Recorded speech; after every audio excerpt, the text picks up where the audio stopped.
Another one. New favorite build alert. Lego Transformers Age of Extinction Crosshairs, version 2. Good luck.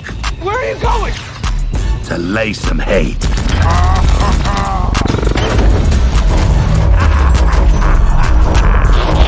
Okay, now here we have Crosshairs in his 2014 Chevrolet C7 Corvette Stingray vehicle mode, clocking in at about 16 hours of build time and scaling in at about 8 inches long.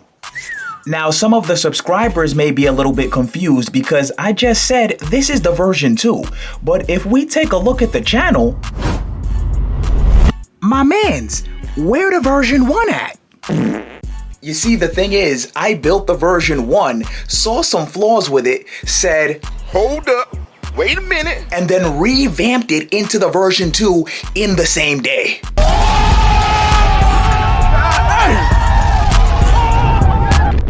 You see, the brain just be like a computer, just getting updates in real time, ladies and gents. And it begins. So anyway, yeah, this is the version 2, but the crazy thing is though, if we were to compare this to the version 1's vehicle mode, the two are nearly indistinguishable from each other. So what did I really even update? Well, you can't really notice it at first, but I made an update to the way in which the front of the car here transforms, because this actually forms Crosshair's chest in his robot mode. And not for nothing, I felt like I had no choice because the chest on that version 1 was way too bulky.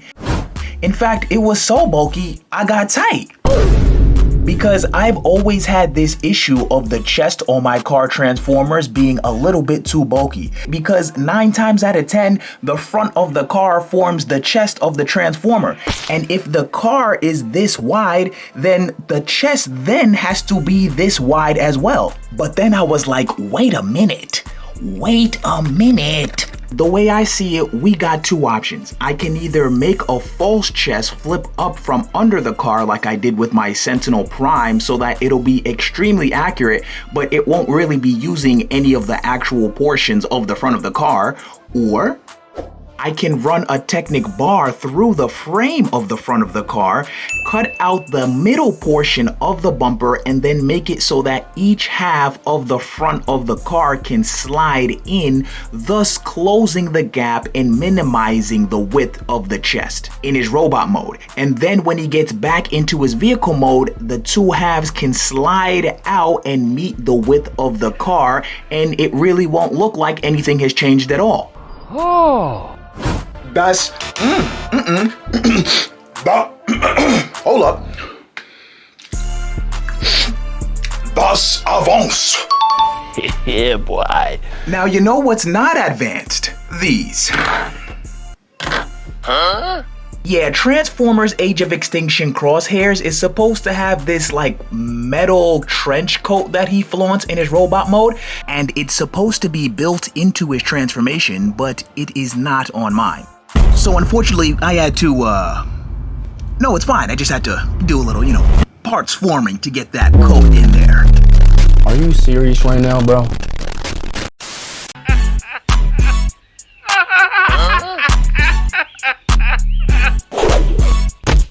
And now for something completely different.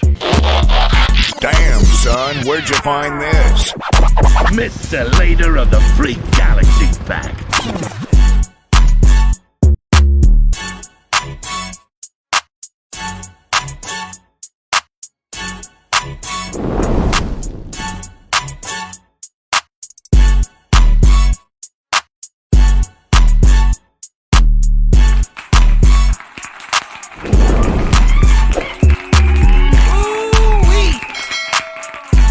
Okay, now here we have Crosshairs in his robot mode.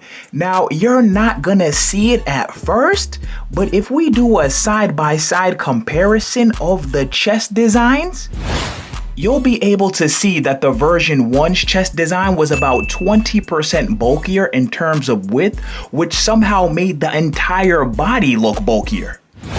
And even minus the trench coat with the legs exposed, on this version 2, you can see how this newly designed chest piece just overall fits better with the bodily proportions of this guy.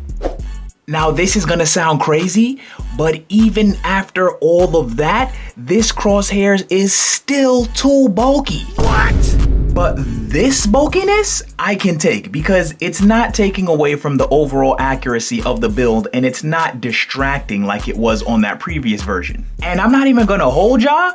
Bro, Crosshairs is actually one of those Transformers that's unrealistically slender in his robot mode because all of the car parts literally disappear when this guy transforms into his robot mode.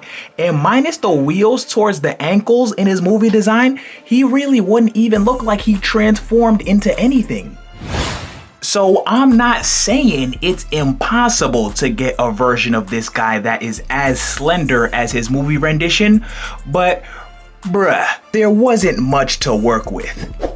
Now, if we take a look at the trench coat here, you'll see I had to do a little bit of finessing to get this thing to come out half decent, because in reality, it's not even a coat at all. It's just the front portion of it. And I had to take that approach because doing the entire coat, number one, wouldn't even look good. It would look more like he's wearing a dress more than a trench coat. And then number two, it wouldn't even be able to wrap all the way around his legs because I've got the vehicle mode parts from his car mode sitting on the back of his legs there. So I was like, you know what? I could just do the front of the coat that covers the front of his legs, and that will be enough to convey the concept that this is Crosshairs' trench coat. And on top of that, it won't make him look too sloppy since it won't be wrapping all the way around his body. Oh, and best believe if I didn't make this thing parts form onto his body, severe sacrifices would have had to be made. Either the stability would have been horribly bad, or this thing would have taken another 40 to 30 hours because I've never built a Transformer that had appendages or anything else hanging off of its body like this. So the trial and error process would have been gruesome. But you know what? We'll take the L for that. You feel me? Like little L for the coat there. You know what I'm saying? Little parts forming. Ain't nothing. Ooh-wee. Man, the goddamn one to die. God damn. What is Now my favorite part of this build is easily the head sculpt, no questions asked. But more specifically, it's because of the goggles sitting on top of his eyebrows there. You see my man's Crosshairs here is a marksman or skilled shooter assassin type character. So he's got these goggles on his head here to help him get a better shot when he's wielding those dual handguns. And because I build at such a large scale, I got the benefit of being able to build out and color each individual lens. Nice. And I'ma keep it a buck. That is the main reason I've always wanted to build AOE Crosshairs, just so that I could build the binoculars that sit on the top of his head here. Ooh, let me chill before I knock this joint over. Okay, taking a look at the back of the robot mode, got a good 1/3 of the car just chilling on my man's back. And that's all we gonna say about it. But if you guys want to see another one of my Transformers Age of Extinction builds, I'll leave the link to my AOE Stinger mock at the end of this video.